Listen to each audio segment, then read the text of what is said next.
Assalamualaikum warahmatullahi wabarakatuh. Di video kali ini aku bakal ngebahas tentang Kiai Haji Abdul Wahab Hasbullah. Kira-kira kalian udah tahu belum tentang beliau? Atau belum pernah dengar sama sekali?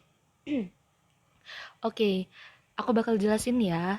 Di sini Kiai Haji Abdul Wahab Hasbullah merupakan seorang ulama yang lahir pada tanggal 31 Maret tahun 1988. Beliau wafat pada tanggal 29 Desember di tahun 1971. Kiai Haji Abdul Wahab Hasbullah bersama Kiai Haji Hashim Asy'ari mendirikan Nahdlatul Ulama atau NU pada tahun 1926. Beliau juga merupakan salah satu pendiri Sekolah Tinggi Islam atau STI. Beliau adalah seorang ulama dengan pandangan modern. Dakwahnya dimulai dengan mendirikan media massa atau surat kabar, yaitu Harian Umum Suara Nahdlatul Ulama atau Suara NU dan Berita Nahdlatul Ulama. Beliau diangkat sebagai pahlawan nasional Indonesia oleh Presiden Joko Widodo pada tanggal 7 November tahun 2014. Kiai Haji Abdul Wahab Hasbullah adalah pelopor kebebasan berpikir di kalangan umat Islam Indonesia, khususnya di lingkungan Nahdien. Beliau merupakan seorang ulama besar yang dimana menekankan pentingnya kebebasan dalam keberagaman, terutama kebebasan berpikir dan berpendapat. Untuk itu, beliau membentuk kelompok diskusi Taswirul Afkar atau pergolongan pemikiran di Surabaya pada tahun 1914. Taswirul Afkar tidak hanya menghimpun kaum ulama pesantren, namun juga menjadi ajang komunikasi dan forum saling tukar informasi antara tokoh nasional sekaligus jembatan bagi komunikasi antara generasi muda dengan generasi tua.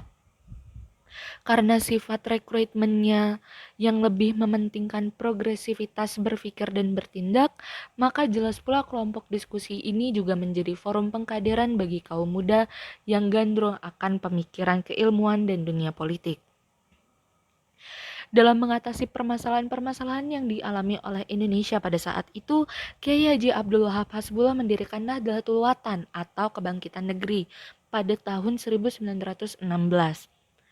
Untuk memperkuat pergerakan ini, beliau juga mendirikan Nahdlatul Tujar atau Kebangkitan Saudagar yang berfungsi sebagai pusat penggalangan dana bagi perjuangan pengembangan Islam serta kemerdekaan Indonesia pada tahun 1918.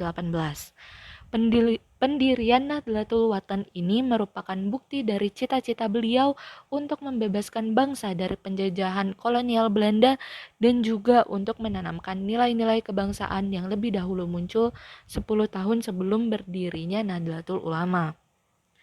Kiai Haji Abdul Wahab Hasbullah ini juga sebagai salah satu pendiri Sekolah Tinggi Islam atau STI. Tidak hanya beliau, namun juga beberapa tokoh terkenal lainnya dikarenakan beliau memiliki cita-cita mendirikan perguruan tinggi di Indonesia atau universitas karena pada saat itu perguruan tinggi yang berdiri di Indonesia hanya milik Belanda. Sehingga pada tanggal 8 Juli tahun 1945, yaitu 40 hari sebelum proklamasi kemerdekaan negara Republik Indonesia, Universitas Islam Indonesia didirikan. Namun pada saat itu bukan Universitas Islam Indonesia namanya, namun Sekolah Tinggi Islam atau STI. Panitia STI ini diketuai oleh Muhammad Hatta dan Muhammad Natsir sebagai sekretaris. Sekian dari video yang dapat saya sampaikan. Mohon maaf apabila ada kesalahan dalam pengucapan maupun kata. Dan mohon maaf juga apabila video ini sangat singkat dan juga kurang informasi mengenai beliau. Terima kasih sudah menonton video ini. Sampai jumpa di video selanjutnya. Wassalamualaikum warahmatullahi wabarakatuh. Nama saya Nisri Narania Anjani dengan NIM 20321130 dalam mata kuliah Pancasila dengan dosen Bapak Herman Felani Tanjung, SSMA. Terima kasih.